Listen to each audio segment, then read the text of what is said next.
My name is Delaney Brooks, and at 31 years old, I finally stopped begging for approval from the people who called themselves my family. The realization didn't come in a dramatic moment with slammed doors or tearful goodbyes.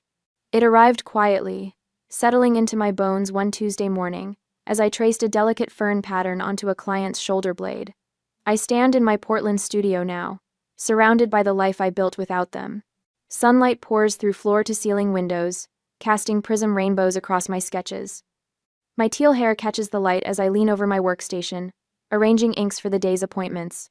Botanical designs cover the walls, my signature style, that's earned me both a reputation and a waiting list. Delicate ferns unfurl across canvases, wild roses climb imaginary trellises, and forgotten woodland plants find immortality in my art. My fingers, stained with traces of ink that never fully wash away, tap the appointment book.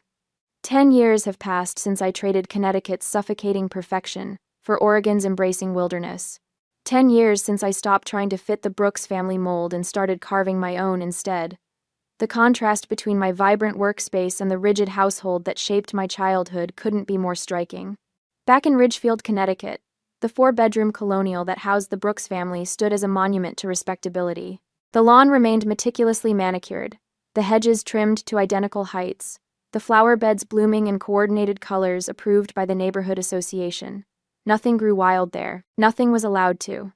Father never dad, always Father Charles Brooks built his tax attorney practice on reputation and appearances. His tailored suits matched the polished veneer of his public persona, and his handshake closed million-dollar deals with families who trusted his perfectly combed salt and pepper hair and steady gaze.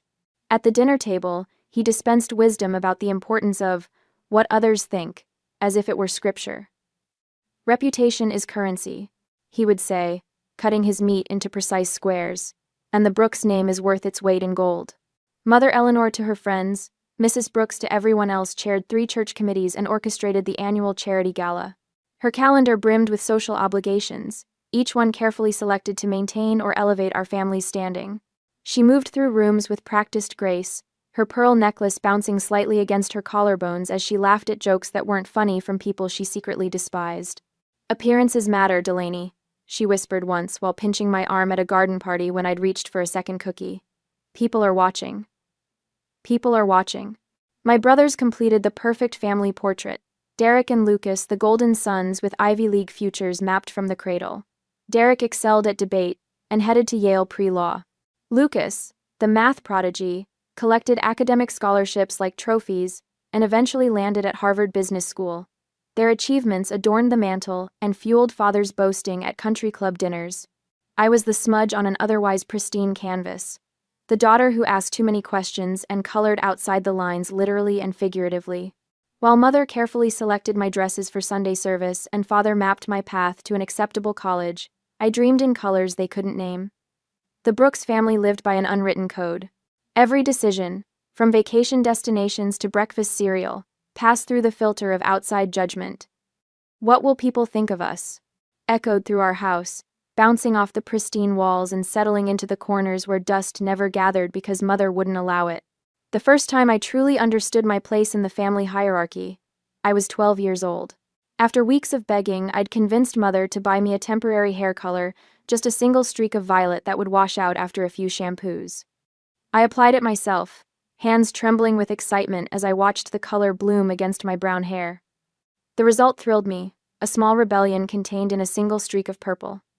I bounded downstairs, eager to show it off before Derek's high school graduation dinner. Father looked up from his newspaper, his expression shifting from distraction to disgust in the space of a heartbeat. "Absolutely not," he said, his voice cold as January frost. "Go wash that out immediately." "But it's just temporary," I pleaded. "It'll be gone by Monday." I said no. His newspaper snapped back into place, a wall between us. "We're leaving for Derek's dinner in 30 minutes. You will not be joining us looking like that." "Charles," mother interjected, her voice low. "People will ask where she is. Tell them she's ill, a stomach bug." He didn't lower the newspaper. Better they think she's sick than see her looking like some sort of delinquent. I stood frozen in the living room, the weight of his words settling over me like a shroud. Not the disappointment of missing the celebration dinner at Derek's favorite restaurant. but the casual ease with which I'd been excluded erased to maintain the family image. Later that evening, I sat alone in my bedroom, picking at a sandwich Mother had left before they departed. Through the neighbor's kitchen window, I could see my family gathered around a table at the Peterson home next door, where they'd stopped before heading to the restaurant. They laughed together, Father's hand clapping Derek's shoulder with pride. Mother's face animated as she spoke, Lucas smiling at something someone said. They looked complete without me. Perfect, even. I pressed my palm against the cool glass of my window, watching my family exist without me, and something shifted in my heart. The constant hunger for their approval began to ache differently, less desperate, more resigned. I realized then that their love came with conditions I might never satisfy, rules I might never understand. That night, as the violet streak in my hair began to fade under repeated washings, a seed of independence took root in the garden of my heart. Years would pass before it bloomed fully, but in that moment of exclusion, watching laughter through borrowed light, I began to understand that real family shouldn't require perfection to grant belonging. I just didn't know yet that I would have to create that family myself, thousands of miles away from the pristine colonial on Maple Street. The first sketchbook I ever bought myself was a cheap spiral-bound thing from the drugstore, purchased with birthday money from my grandmother. I hid it between my mattress and box spring, pulling it out only when my bedroom door was locked and the house had settled into evening quiet. With colored pencils spread across my comforter like fallen autumn leaves, I created worlds my family would never understand. At 16, my fingers constantly bore the evidence of my secret life: graphite smudges under my nails, paint flecks that wouldn't wash away, calluses from gripping pencils too tightly for too long. Mother noticed once during Sunday dinner, her eyebrows arching toward her perfectly styled hair. "For heaven's sake, Delaney. Your hands look absolutely filthy." She passed me a napkin with 2 fingers, as if my smudges might somehow transfer to her manicured nails. "What will Pastor Mitchell think if he sees you like this at a youth group tomorrow?" I didn't answer, just scrubbed at the blue pastel dust embedded in my skin until it reddened. What I couldn't explain was how those marks were badges of honor, evidence of the only conversations where I truly spoke. My voice had been systematically silenced at the Brooks dinner table. Every opinion is deemed inappropriate or unnecessarily contrary. Every question met with Father's signature phrase, "That's not up for discussion." So I learned to speak through lines and colors instead, my drawings becoming the sentences I couldn't say aloud. In my room, surrounded by carefully hidden sketchbooks, I created entire universes, fantastical landscapes, where trees grew upside down and gravity was optional. Portraits of women with fierce eyes and untamed hair. Abstracts that captured the tornado of emotions constantly swirling in my chest.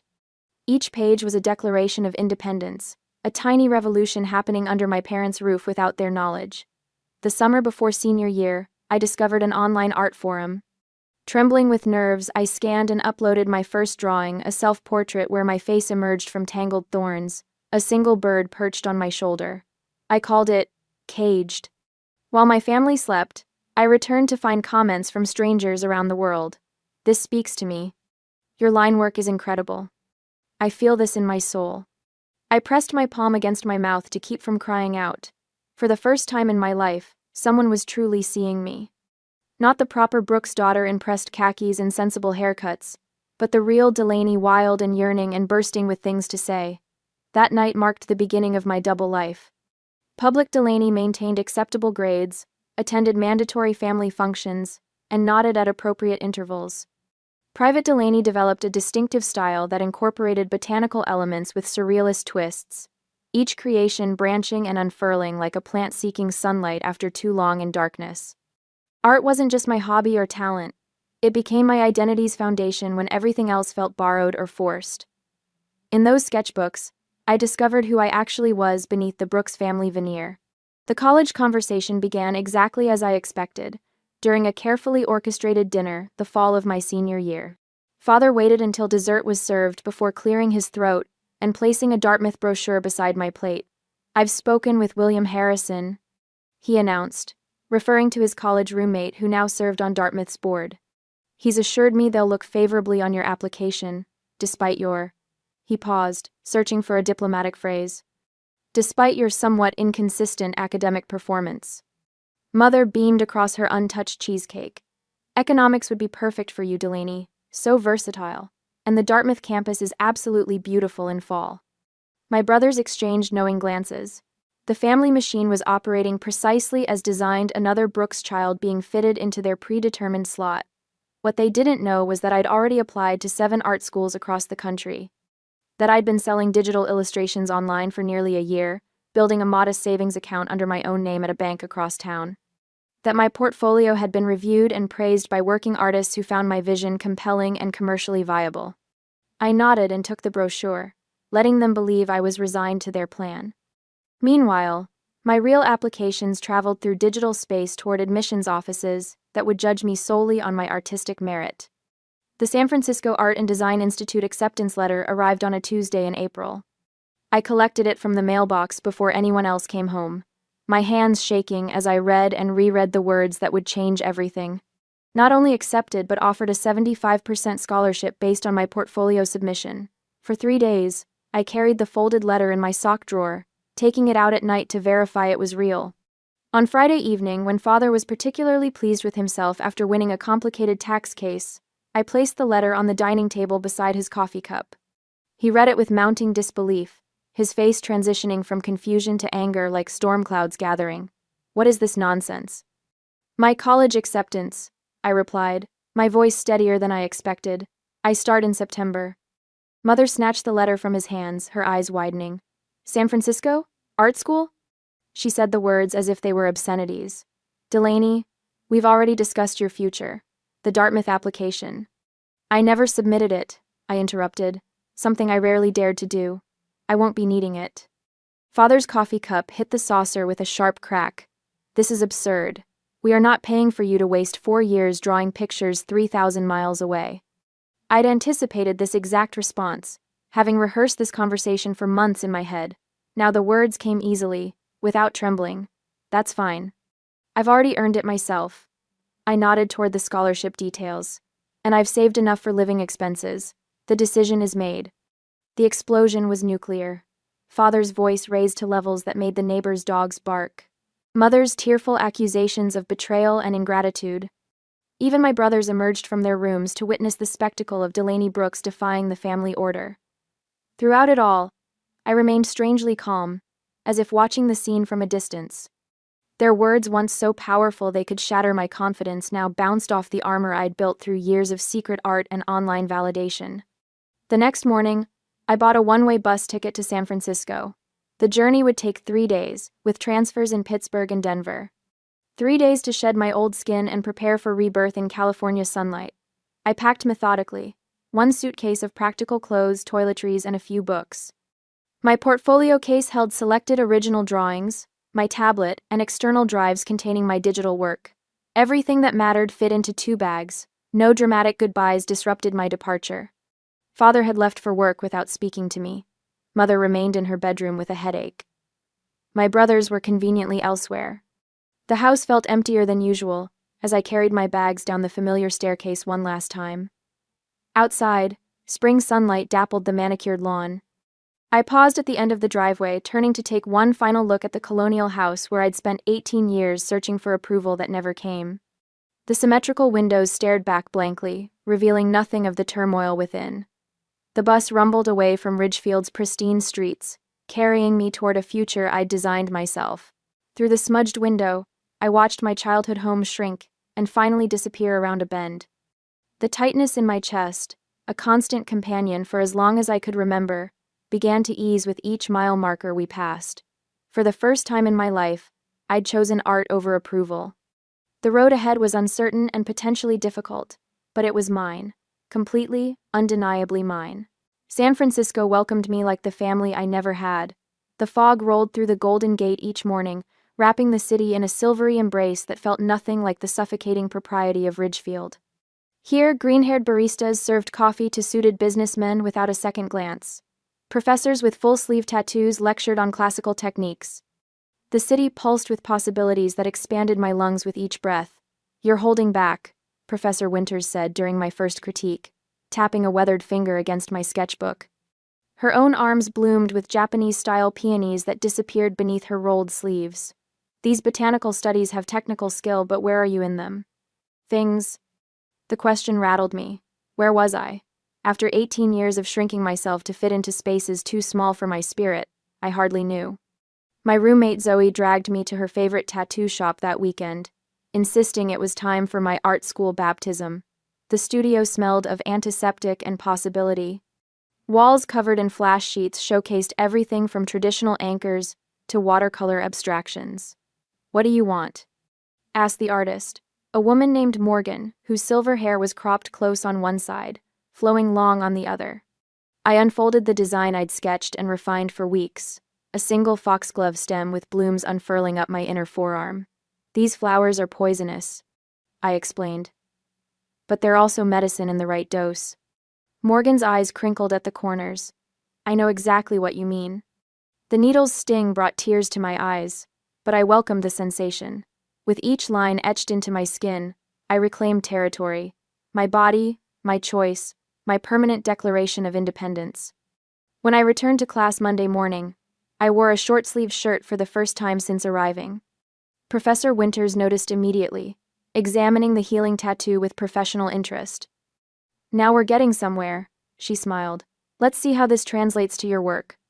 The floodgates opened. My sketchbooks were filled with botanical studies that merged scientific precision with emotional resonance. Nightshade and hellebore, plants with dual natures like mine, capable of harm or healing depending on how they were handled. Professors began pausing longer at my station during critiques. My work was selected for the student gallery show, then for a local cafe exhibition. Phone calls home grew briefer, less frequent. "How are your business classes?" Father would ask, clinging to the fiction that I'd eventually transfer to a real degree program. "They're illuminating," I'd answer, technically not lying as I mixed colors for a study on light refraction through petals. Dean Wallace stopped me after final portfolio reviews junior year. "Brooks, your botanical illustration work is exceptional. Have you considered scientific illustration as a focus? The medical school needs someone with your eye for detail." The commissioned work paid my summer rent and built my first professional portfolio. I framed the check stub from the university and hung it above my desk, proof that art could be both passion and profession, despite what my family had predicted. Father's Christmas card that year included a note: "Still time to transfer credits to business school." I tucked it behind my first published illustration in a medical textbook. Two realities competing for wall space in my tiny apartment. Portland called me after graduation, a city where the wilderness crept right up to urban boundaries, where moss reclaimed abandoned spaces, and where Iron and Ivy, a tattoo studio specializing in botanical designs, had posted an apprenticeship opening. The owner, Rachel West, spent 30 minutes examining my portfolio before looking up. "Your line work is exceptional. The way you understand how plants grow, how they twist toward light, and grow that can't be taught." She tapped a weathered finger against my foxglove tattoo. "You already understand how skin becomes canvas. The rest I can teach you." Apprenticeship meant long hours sweeping floors, sterilizing equipment, and drawing flash designs for poverty wages. But it also meant absorbing everything: how to stretch skin for clean lines, how to move the needle for different effects, how to listen to clients who trusted me with their stories and skin. "Why lilacs?" I asked a woman in her 60s who requested the purple blooms across her shoulder blade. "My mother grew them," she explained. "She's been gone 20 years now, but whenever I smell them blooming, I feel her with me." Her eyes misted. "I always want to carry her with me always." Each client brought stories etched into them before I ever touched needle to skin. The college student covering self-harm scars with cosmos flowers. The breast cancer survivor reclaimed altered terrain with cherry blossoms. The widower incorporated his wife's handwriting into a memorial piece. These weren't just clients. They became connections, people who trusted me with their pain, their healing, their transformations. I created a safe space for their vulnerability, something I'd never been offered at home. 2 years into my apprenticeship, my botanical designs developed a waiting list. 4 years in, Rachel called me into her office. "I'm opening a second location," she said without preamble. "I need someone I trust to be my partner at the original shop." She slid papers across her desk. 51% me, 49% you to start. We revisit the percentages in 2 years. At 25, I became co-owner of a respected tattoo studio. The day I signed the partnership papers, I called home for the first time in months. I've become part owner of a business, I told Mother, careful with my wording. Her voice brightened. Oh, what kind of business, dear? The kind that's profitable and respected in its field, I replied, still dodging. Well, your father will be pleased to hear you finally found a sensible path, she said, satisfaction warming her tone.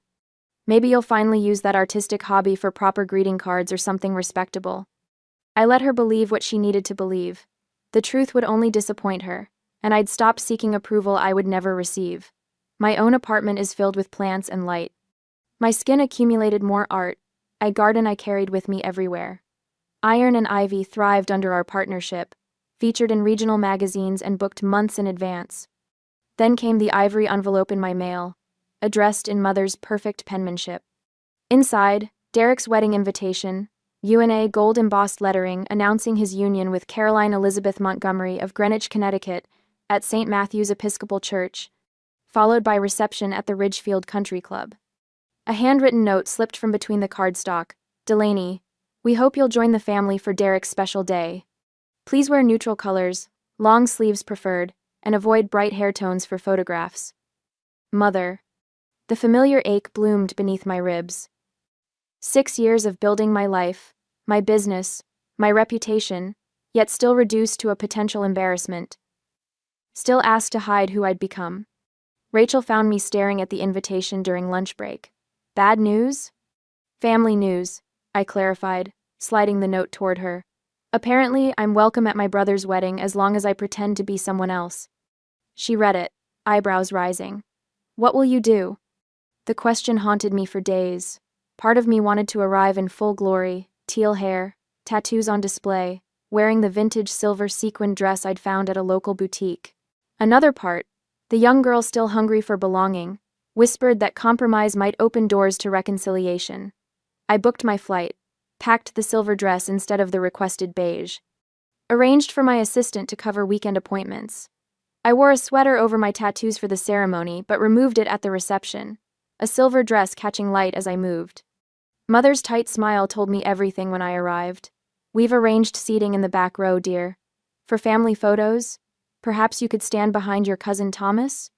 He's quite tall. Don't look, see.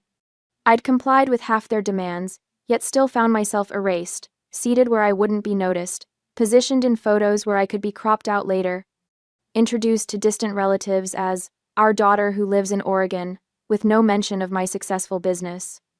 The pattern revealed itself with perfect clarity. Acceptance would always come with conditions I couldn't meet. Belonging would always require diminishment I couldn't sustain. On the flight back to Portland, I watched clouds pass beneath the wing, and made a quiet promise to myself. The next celebration requiring family would happen on my terms, in my space, with people who loved all of me, not despite the colors and lines I'd added to my life, but because of them. A year later, another wedding invitation arrived on a Tuesday. Glossy cream cardstock with gold lettering that caught the light as I turned it over in my hands. My brother Lucas was getting married to Vanessa, a pediatric surgeon with a pearls and cardigan wardrobe that our mother adored. I traced my finger over the embossed edges, searching for some hint of genuine connection in the formal wording. A smaller card fell from the envelope, an additional note printed specifically for me. The Four Seasons Boston maintains a strict dress code. No visible tattoos permitted. Please plan accordingly. I stare at those words until they blur. Not, we can't wait to see you. Not, it'll be so good to have the whole family together. Just a clinical warning about my existence being incompatible with their carefully orchestrated event. My phone buzzes with a text from Lucas. Did you get the invitation?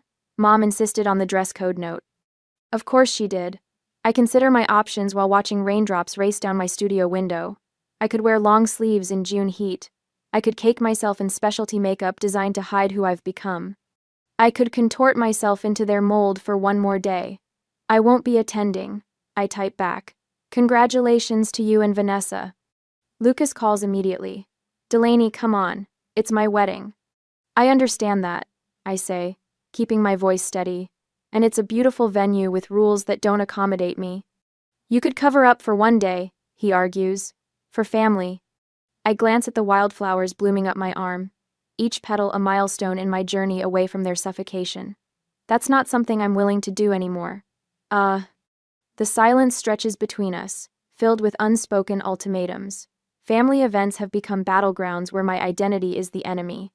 First, it was please dress appropriately for Thanksgiving. Then, maybe leave the nose ring at home for Christmas. Each invitation came with increasingly specific conditions for my presence. Mom and Dad will be disappointed, Lucas finally says. They usually are, I reply, and end the call. Over the next year, the invitations dwindled. Thanksgiving dinner, Cousin Abby's graduation, Dad's retirement party. Each omission became a statement louder than words. I was being edited out of the family narrative, one event at a time. When the Facebook photos appeared from events I hadn't known about, a surprise anniversary party for my parents, a family reunion weekend, I realized I wasn't even being rejected anymore. I had simply ceased to exist in their world. The final blow comes months later in a phone call from Aunt Sarah, always the family mediator. Her voice carries that special tone reserved for delivering bad news wrapped in false kindness. Delaney, honey, about Madison's wedding next month. Madison, my youngest cousin, who once followed me around with a sketchbook, begging for drawing lessons. The thing is, Aunt Sarah continues, they're worried about you influencing the younger guests. All those tattoos, your lifestyle choices. Madison's future in-laws are very traditional, and everyone thought it might be best if I didn't come. I finished for her, the words bitter but familiar. We all love you, of course, she adds quickly. It's just that family occasions have certain expectations. I watch a customer through my studio window, admiring the botanical sleeve I'd finished last week. She catches my eye and gives a thumbs up, her face bright with the joy of seeing herself reflected in her chosen art. You know what, Aunt Sarah? You can all stop worrying. I won't be attending any more family events, ever. Her stammering response fades as realization settles over me like morning light. They don't see me as family. They see me as contamination, a problem to be managed, a mistake to be hidden. That evening, I wrote one final email to my parents, not begging for understanding as I had so many times before, not explaining myself or defending my choices, simply stating that I was closing this chapter of endless rejection. My finger hovers over send as memories wash through me: childhood dinners where my voice was silenced, teenage years when my art was dismissed as a phase, the empty space at family photos where I should have stood. The reply came 3 days later, a single line from my father. We think that's for the best. Those 6 words snap something loose inside me. Not pain, as I expected, but relief, like setting down a heavy burden I'd carried for decades. I'd been seeking approval from people who had no intention of giving it. The endless cycle of rejection wasn't a failure on my part, it was liberation. As winter approaches, Portland welcomes me with open arms, in the mismatched furniture of communal art spaces and late-night conversations over cheap wine. Zoe, a violinist with silver-streaked black hair, invites me to a gallery opening my first week in town. Fresh meat, she jokes, linking her arm through mine as she introduces me to everyone. Garrett, a poet with kind eyes and scarred hands from years of construction work, shows me the best coffee shops for sketching. Fiona, who creates installation art from discarded electronics, helps me find my apartment with the perfect north-facing windows. None of them demand explanations for who I am. None of them issue conditions for belonging. When Thanksgiving approaches, I brace for the familiar ache of exclusion. Instead, Zoe texts, "Orphan Thanksgiving at my place. Bring whatever doesn't scare the health department." 23 people crowd into Zoe's loft apartment.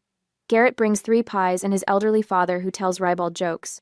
Fiona constructs a turkey from salvaged metal parts that becomes the centerpiece. Someone's band plays improvised holiday songs with lyrics that make us howl with laughter. I look around at these people with their colored hair and tattooed skin, their loudness and their tenderness, their complete acceptance of each other's broken parts, and understand what family should be. No one asks me to be smaller. No one suggests I cover my tattoos. No one whispers about what others might think. When Christmas arrives, we create new traditions.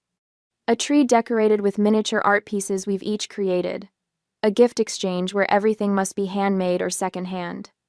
A feast where everyone contributes their family's comfort food, creating a tapestry of flavors that tells our collective story. These people celebrate the very parts of me my biological family tried to erase. They ask questions about my tattoos instead of demanding I hide them. They frame my art instead of dismissing it as a hobby. In this warehouse studio, with its exposed brick and massive windows, surrounded by people who chose each other, I finally understand. Family isn't inherited. It's recognized. It's built. It's chosen. And I choose them. My first encounter with Caleb West happened on a rainy Thursday evening at the Evergreen Gallery's spring showcase 4 months after Christmas. I stood beside my latest piece, an intricate back tattoo design transferred to canvas, when a tall figure with a camera slung across his chest approached, raindrops still clinging to his dark curls. "The texture here is remarkable," he said, leaning closer to examine the interplay of shadow and light. "You've captured something raw and honest. That's rare." I watched his eyes trace the lines of my work, noting the genuine appreciation in his expression. No performative enthusiasm, just quiet recognition. "I'm Caleb," he offered, extending a hand. "I document counterculture movements across the Pacific Northwest." "Delaney Brooks," I replied, taking his hand. "I put permanent art on people who want their outsides to match their insides." His laugh was unexpected, warm and unguarded. That might be the best description of tattooing I've ever heard. As the gallery crowd ebbed and flowed around us, our conversation drifted from artistic influences to personal philosophies. Caleb's photojournalism focused on communities existing outside mainstream expectations, commune dwellers, sustainable living advocates, underground artists, people who'd found freedom in rejecting conventional paths. When the gallery lights dimmed, signaling closing time, he asked if I'd join him for coffee. The rain had stopped, leaving the streets glistening under streetlights, as we walked to a small cafe 3 blocks away. "What drew you to tattoo artistry?" he asked, wrapping his hands around a steaming mug. I told him about my journey from Connecticut to Portland, the freedom I discovered in creating permanent art on willing canvas.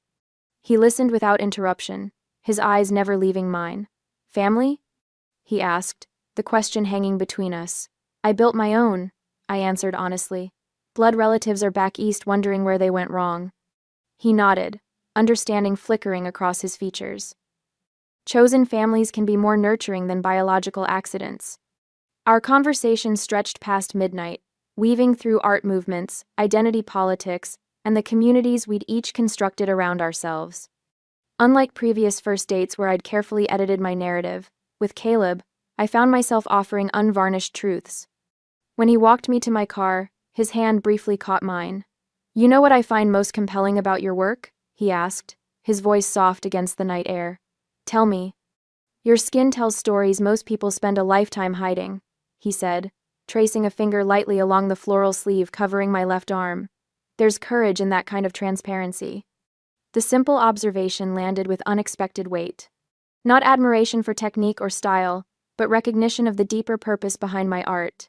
The commitment to visible authenticity that had cost me my first family but given me the freedom to become myself. I agreed to see him again before we parted ways. Over the following months, our relationship blossomed through shared creative endeavors. Caleb photographed my tattoo sessions for a magazine feature on women transforming the industry. I designed a logo for his upcoming photography exhibition on alternative communities. We created naturally, without the friction I'd experienced in previous relationships. No explanations required, no apologies necessary for pursuing artistic obsessions or keeping unconventional hours. When I invited him to join my studio's 5th anniversary celebration, he arrived early to help arrange furniture and stayed late to wash ink cups. My chosen family, Jasmine and Marcus from the studio, Tori from the apartment upstairs, even old Professor Hammond welcomed him without reservation. "He fits," Jasmine observed one evening after Caleb had left, her arms crossed as she leaned against the doorframe. "No adjustment period, no awkward navigation, he just belongs here." The observation struck me as significant. My previous partners had approached my circle cautiously, treating my friends as obstacles to overcome rather than people to embrace. Caleb integrated seamlessly, bringing homemade bread to Sunday dinners and remembering everyone's coffee preferences without being told. The contrast with my biological family's historical rejection of anyone I brought home was stark. My father had interrogated my high school boyfriend about his career aspirations, while my mother scrutinized table manners and pronunciation. My brothers barely acknowledged the existence of people I cared about. Caleb attended gallery openings and industry showcases, his quiet support never wavering. He documented my creative process with his camera, preserving moments of inspiration and frustration alike. When I received the Industry Innovation Award in June, his was the first face I saw in the crowd. "You're glowing tonight," he whispered during the after-party, brushing a strand of hair from my face. "I'm happy," I replied, the simple truth of it surprising me. "It looks good on you," he said, pressing a kiss to my forehead. We built our relationship on a foundation of mutual support and genuine acceptance. He understood my need for creative space and respected my boundaries without taking offense. I learned to accommodate his occasional retreats into silent contemplation without taking them personally. For our 1-year anniversary, Caleb suggested a weekend trip to the Oregon coast. We rented a small cottage overlooking the Pacific, windows open to capture the constant rhythm of waves against shore. After a day exploring tidal pools and collecting interesting stones, we returned to watch the sunset paint the horizon in brilliant orange and pink. Caleb seemed uncharacteristically nervous, his hands fidgeting with the camera he hadn't used all afternoon. "I have something for you," he said as darkness settled around us and stars began appearing overhead. From his pocket, he withdrew a small wooden box, hand-carved with delicate floral patterns. My heart stuttered in my chest as he placed it in my palm. "Open it," he urged softly. Inside nested a silver ring, its design immediately recognizable, a small wildflower, pushing through cracked concrete, the exact image of my first tattoo. The one I'd designed myself at 19, marking my decision to leave Connecticut permanently behind. "The first time you showed me that tattoo," Caleb said, his voice steady despite the emotion flickering across his face, "you told me it represented resilience, beauty emerging from hardship." I nodded, words momentarily beyond reach. "That's what I see in you every day," he continued. "Not despite your past, but because of how you've grown through it." He took the box from my trembling hands. "I want to spend my life loving your authentic self, Delaney. Every story, every scar, every moment of becoming." The ring caught moonlight as he held it between us. "Will you marry me?" In that moment, the weight of a lifetime seeking approval from people who would never give it fully disappeared. Here was a man who saw me completely tattooed skin, unconventional choices, artistic ambitions, and offered not just acceptance but celebration. "Yes," I whispered, then louder, "Yes." As he slid the ring onto my finger, the wildflower symbol pressing gently against my skin, I realized I'd finally found what my biological family had never managed to provide. Unconditional love, without performance requirements. We sealed our promise with a kiss as waves crashed against the shore, the sound of natural forces reshaping the coastline, a fitting backdrop to this moment of transformation. With Caleb, I wasn't fighting to be seen or struggling to be valued. I simply existed, fully and freely, in the circle of his arms. We stayed wrapped together under starlight, planning a future built on the foundation we'd already established, one of mutual respect, creative partnership, and the kind of love that doesn't require hiding uncomfortable truths. For the first time since leaving Connecticut, I felt completely at home. My engagement to Caleb wasn't planned with Pinterest boards or vision boards. It happened on a random Tuesday when we realized we'd built something neither of us wanted to live without. The moment he slid that vintage emerald ring on my finger, I knew exactly two things. I wanted to spend my life with this man, and telling my family would be the final test of everything I'd built since leaving Connecticut. "Are you sure you want to tell them?" Caleb asked, his fingers tracing circles on my shoulder as we lay in bed that night. "We could just send them an announcement after." I shook my head, feeling a strange calm settle over me. One last chance. I need to give them one more opportunity to actually see me. The next morning, I crafted the email with coffee-steadied hands. No dramatic declarations or ultimatums, just simple facts. Caleb and I are engaged. We're planning a small ceremony in Portland in October. We'd love for you to be part of this new chapter in our lives. My finger hovered over the send button for 3 breaths before pressing down. The soft whoosh of the sent message sounded so mundane for something that felt like launching a flare into the dark Connecticut sky. Hope flickered briefly, a dangerous ember I thought had been extinguished years ago. Maybe this milestone would finally bridge the gap between who I was and who they wanted me to be. Maybe a wedding would matter enough for them to try. Mother's response arrived within hours, her words precise as her handwriting. "We would, of course, like to meet this young man before giving our blessing. Perhaps you could both visit Ridgefield soon?" Father's addition came at the bottom. "Congratulations. Will you be toning things down for the photos?" I stared at the screen, waiting for the familiar sting of their rejection. Instead, I felt clarity wash over me like cool water. Nothing had changed.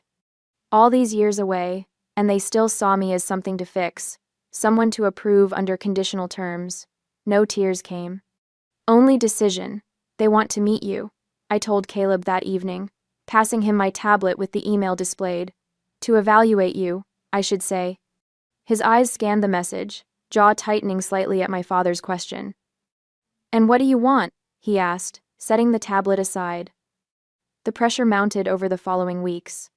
Mother called with suggestions about appropriate wedding attire, pale colors that wouldn't clash with my hair, which she still hoped would return to its natural state before the ceremony.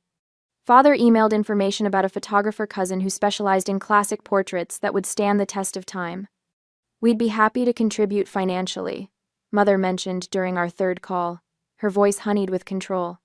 Of course, that would mean accommodating certain family traditions. Traditions that had never included someone like me. When they requested we visit Connecticut so they could properly assess Caleb before the wedding, the thinly veiled judgment became impossible to ignore. They're treating this like you're applying for a position, I told Caleb, pacing our apartment, the suitable son-in-law interview. Caleb watched me move across the room, his expression steady. What do you want to do? He asked for the third time that week. They'd pick apart everything about you. I continued. Your artist's hands, your tattoos, how you talk about your work. They'd smile politely while deciding you're not good enough. I can handle scrutiny, he said softly. But this isn't about me. This is your decision entirely. I stopped pacing, caught by the simplicity of his statement. My decision, not theirs. They've never seen me, I whispered. Not once, in 31 years. Then maybe they don't deserve front row seats for the rest of your life, he suggested. The truth landed with stunning clarity. They wouldn't be invited. The realization didn't bring the vindictive satisfaction I might have expected years ago. This wasn't about revenge or punishment. This was self-protection, the final boundary I needed to draw around the life I'd built. I don't want them there, I said, the words bringing immediate relief. I don't want to spend our wedding day waiting for their approval or criticism. I don't want to scan the crowd for disapproving expressions or brace for comments about my appearance. Caleb crossed the room and took my hands. Then we build this day our way. Our wedding planning transformed from a minefield into a celebration. Instead of navigating family politics, we chose flowers based solely on what made us smile. Our venue, the rooftop garden of our favorite local restaurant, reflected us perfectly with its urban botanical charm. We designed a ceremony that honored our journey readings from books that had shaped us, music that had carried us through difficult times, vows we wrote together over wine-fueled evenings. What about your parents? Stella asked during our weekly coffee date, her concern genuine. Will you regret not having them there? I've spent years regretting not having the parents I needed, I answered, surprising myself with the peace behind my words. I'm done with that now. My chosen family rallied around my decision with complete support. Marcus offered to walk me down the aisle. Stella became my planning partner, her organizational skills balancing my creative chaos. Caleb's parents called to tell me they were honored to welcome me officially into their family. Tattoos, teal hair, and all. The wedding transformed from a potential battlefield into a symbol of liberation. Not a day marked by who was missing, but by who had chosen to be present. Not an occasion weighed down by obligation, but lifted by authentic connection. For the first time, I understood that family wasn't something you constantly auditioned for. It was something you built, choice by careful choice, with people who saw you clearly and loved you anyway. Our wedding would be the first day of that new creation. A celebration not of who we were pretending to be, but of who we had always been beneath the expectations of others. Free. My name is Delaney Brooks, and today I marry the man who loves me exactly as I am.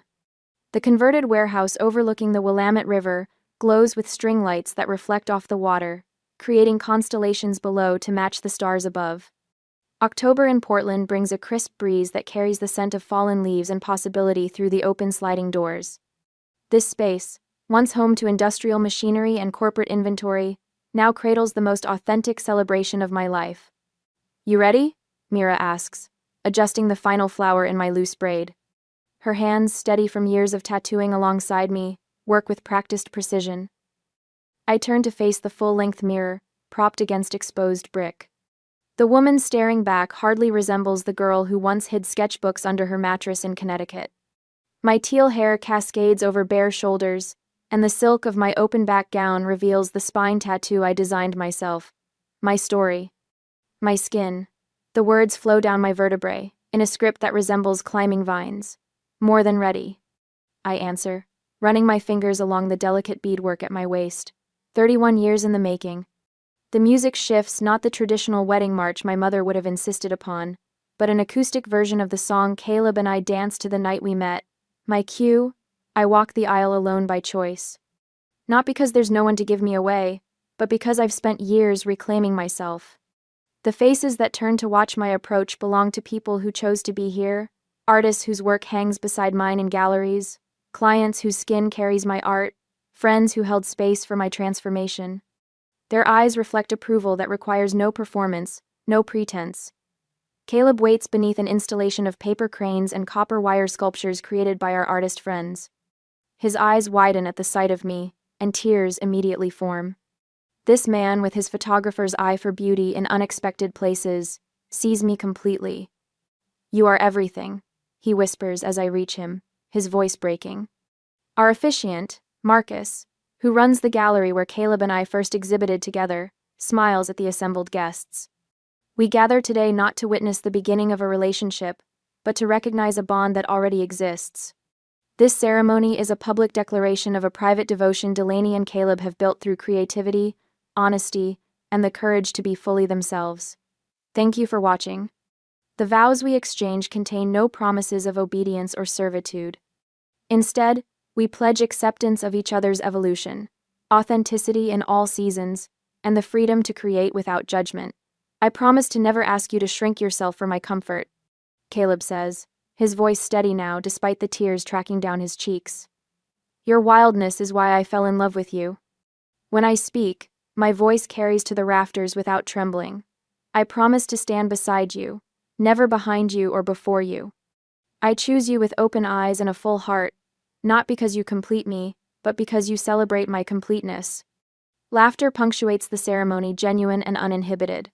When I fumble the ring, nearly dropping it between the wooden slats beneath our feet, nobody gasps in horror. Instead, Marcus quips, artist's hands precise with ink, clumsy with jewelry, and the crowd erupts in knowing chuckles. As we kiss to seal our vows, cheers erupt that seem to shake the industrial chandeliers overhead. I feel something settle in my chest, a certainty that has been building since I first stepped off that bus in San Francisco, with nothing but determination and a portfolio. This is what belonging feels like. The reception flows naturally from the ceremony, the space transforming as Edison bulbs illuminate food stations featuring cuisine from our favorite local restaurants. No assigned seating, no stuffy dinner service, where conversation dies beneath the weight of formality. People gather in fluid groups, plates balanced on knees, wine glasses clutched while gesturing to emphasize stories. Against one wall, Vince, a local tattoo artist who mentored me when I first moved to Portland, has set up a small station offering commemorative designs. Nothing elaborate, tiny symbols that guests can choose to mark this day. A line forms quickly, laughter erupting whenever someone winces at the first touch of the needle. Your father would collapse at the sight. Jokes Amelia, my former art professor who drove up from San Francisco for the wedding. She gestures toward the tattoo station with her wine glass. That's partly why I love it. I admit, watching as Caleb's cousin receives a small geometric heart on her wrist. Though honestly, I stopped making decisions based on what would horrify my family years ago. The opposite wall showcases Caleb's photography, not wedding portraits or engagement photos, but his professional work. Urban landscapes of Portland, intimate portraits of artists in their studios, and a series he calls Reclamation, featuring people and their tattoos, each image paired with the story behind their body art. My portrait hangs in the center, back to the camera, spine tattoo fully visible, face turned just enough to show my profile illuminated by golden hour light. You've created something remarkable here, Marcus says, appearing at my elbow with a plate of appetizers. And I don't just mean marriage. I follow his gaze around the room to the diverse group of people who form our chosen family, to the art that surrounds us, to the atmosphere of celebration unburdened by pretense. We wanted a wedding that felt true, I told him, not a performance. Mission accomplished. he says, squeezing my shoulder before drifting away to chat with other guests. As the night deepens, Caleb finds me near the dessert table and wraps his arms around my waist. "How does it feel to be Mrs. Reed?" he murmurs against my ear. I turn in his embrace, meeting his eyes. "Actually, I'm still Delaney Brooks, and you're still Caleb Reed, two whole people who chose each other." His smile widens. "I wouldn't have it any other way." The celebration continues until the early morning hours. Nobody checks, watches, or slips away early with polite excuses. These people, artists, dreamers, truth-tellers, understand the value of moments like these. By the time Caleb and I leave for our small apartment in the Pearl District, my cheeks ache from smiling and my feet from dancing. 2 weeks later, the doorbell rings while Caleb and I sit at our kitchen island sorting through wedding photos. The sound feels intrusive on a lazy Sunday morning, unexpected and unwelcome. Caleb rises first, padding barefoot to the door. I hear the familiar creak of it opening, followed by an unnatural silence that pulls me from my stool. When I reach the entryway, the past stands on our welcome mat.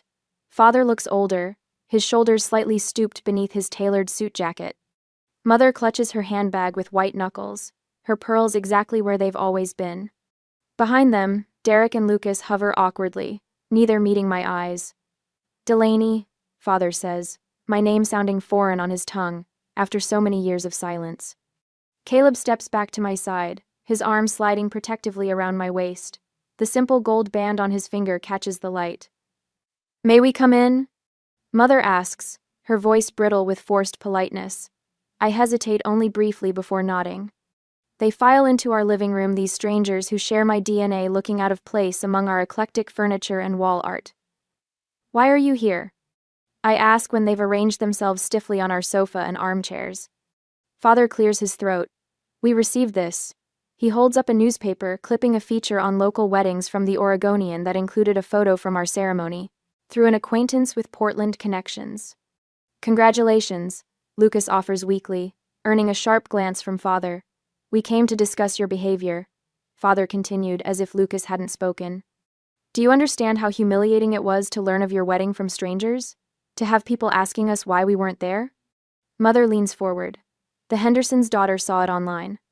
She asked Eleanor about it at her charity luncheon. She speaks as if this explains everything, as if social embarrassment justifies their sudden appearance after years of silence." "Did you expect an invitation?" I ask, genuine curiosity in my voice. "We're your family," Mother says, as if the word alone carries irrefutable weight. "Are you?" Caleb asks quietly beside me. I squeeze his hand in gratitude.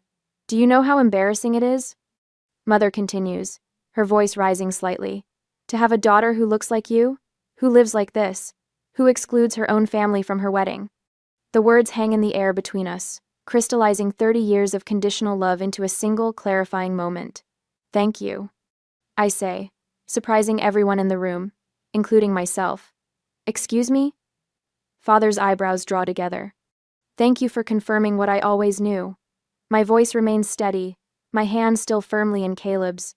"You're not upset about missing my wedding. You're upset that people know you missed it."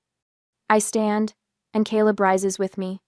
Together we move toward the door, opening it in clear invitation for their departure. "I have built a life surrounded by people who love me for who I am, not who you wanted me to be," I tell them, looking each family member in the eye. That's something worth celebrating. They leave with stiff backs and tight lips, no embraces or promises to keep in touch. The door closes on 30 years of conditional love, with a soft click that sounds like freedom. Caleb pulls me into his arms as their footsteps fade down the hallway. "You okay?" I press my forehead to his shoulder and breathe deeply. "Yes," I say, and I mean it. I finally am. My tattoo needle hums against Parker's skin, a gentle vibration that connects us beyond words.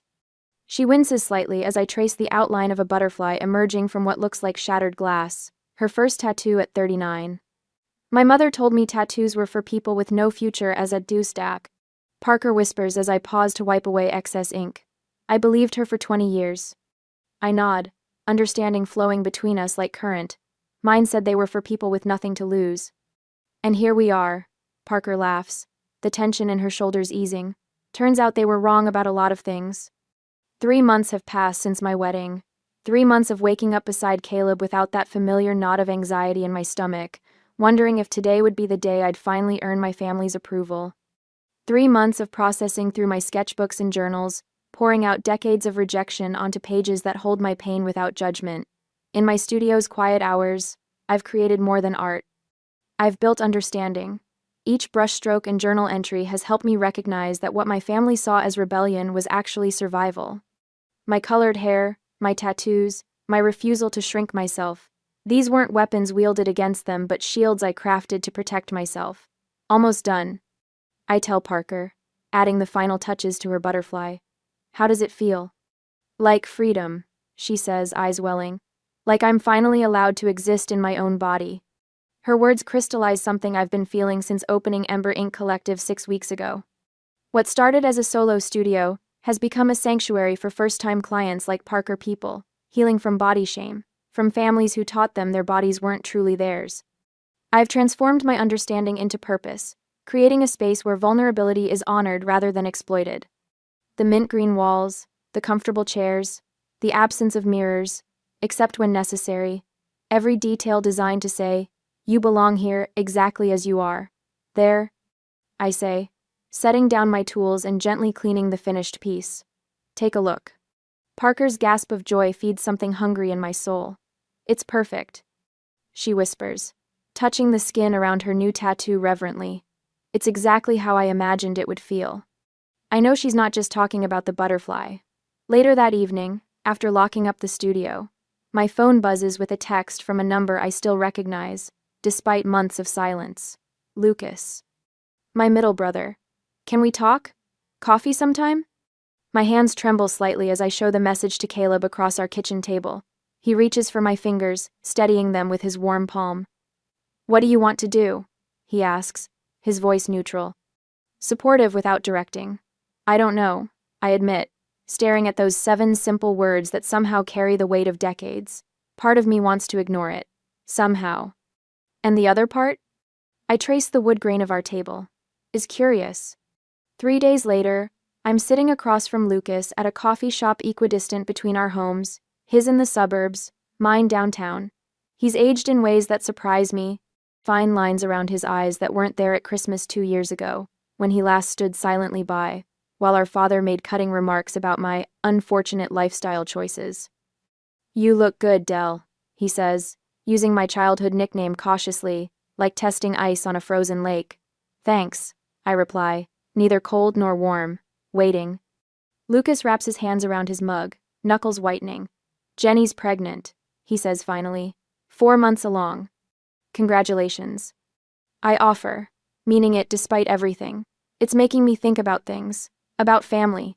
He looks up, meeting my eyes directly, about what kind I want to create. The ambient noise of the coffee shop fades as Lucas speaks words I never expected to hear.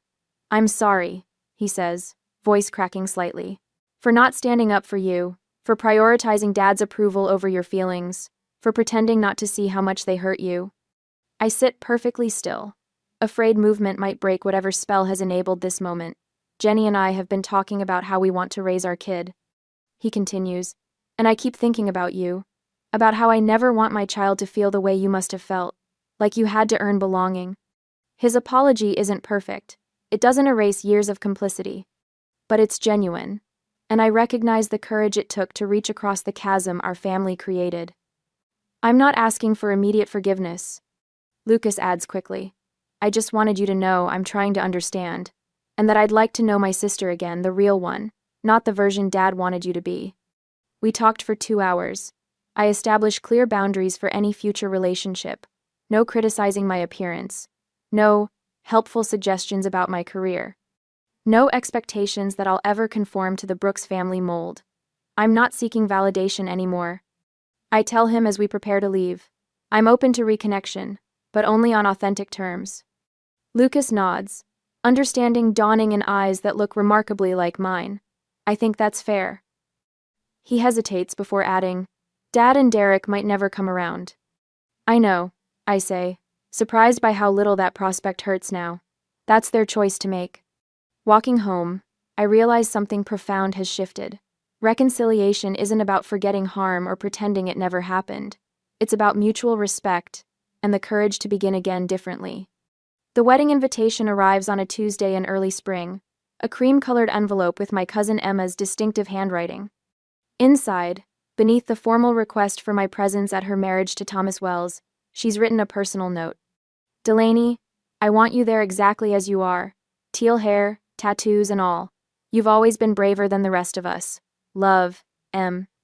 I trace the words with my fingertip, remembering Emma as the quiet cousin who always seemed to be watching, observing the family dynamics with thoughtful eyes. We were never close. She was younger, more compliant with family expectations, but her invitation feels like recognition. Are you going to go? Caleb asks that evening as we prepare dinner together, moving around our small kitchen in the synchronized dance of people who know each other's rhythms. I chop vegetables with precise strokes. I think so. The knife taps against the cutting board. Not for forgiveness, for closure. I'll be right beside you, he promises, kissing my temple. 2 months later, we arrive at the historic stone church where generations of my extended family have celebrated milestones. My hair is freshly dyed teal, vibrant against the simple elegance of my dress. Caleb's hand rests steadily against the small of my back as we enter. The reactions are exactly as I expected. Aunt Judith's eyes widen in shock before she quickly turns away. Uncle Robert greets me with stiff politeness, his gaze never quite meeting mine. My parents sit near the front, shoulders rigid, neither turning when whispers announce our arrival. But there are surprises too. Cousin Matthew embraces me warmly. About time you came back, he says with genuine pleasure. Emma herself rushes over in her pre-ceremony gown, hugging me fiercely.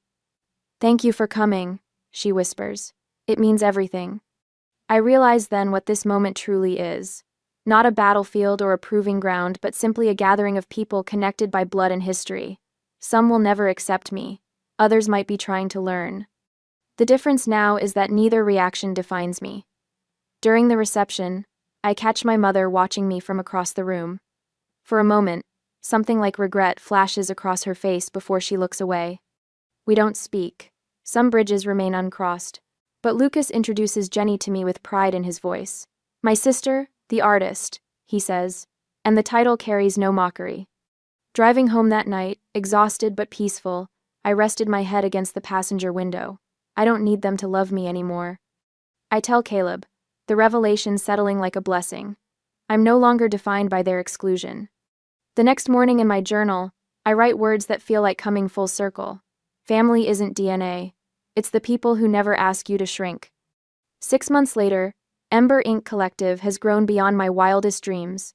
What began as my private studio now houses 3 additional artists, each bringing their own healing journey to our collective work. The space has become more than a tattoo parlor, it's a community gathering place where art and acceptance intertwine. I've started mentoring younger artists facing family struggles similar to mine. 2 weeks ago, we established the Ember Scholarship for art students estranged from their families, funded by a portion of our studio profits. Sometimes, I marvel at the perfect symmetry of it all. Once rejected for being too different, I'm now celebrated for that very difference. The qualities my family tried to suppress have become my greatest strengths, my most valuable offerings to the world. This morning, a new client sits nervously in my consultation chair. She's in her 50s, recently divorced, hair freshly cut in a style her husband always forbade. I don't know if I'm brave enough for this, she confesses, showing me the small butterfly design she wants on her wrist. I smile, recognizing her courage for what it is. Have you ever had to choose between peace and approval? I ask gently. Her eyes meet mine, understanding blooming between us. Every day of my life, she answers. Then you're already brave enough, I tell her, preparing my tools for the work of transformation. Let's begin.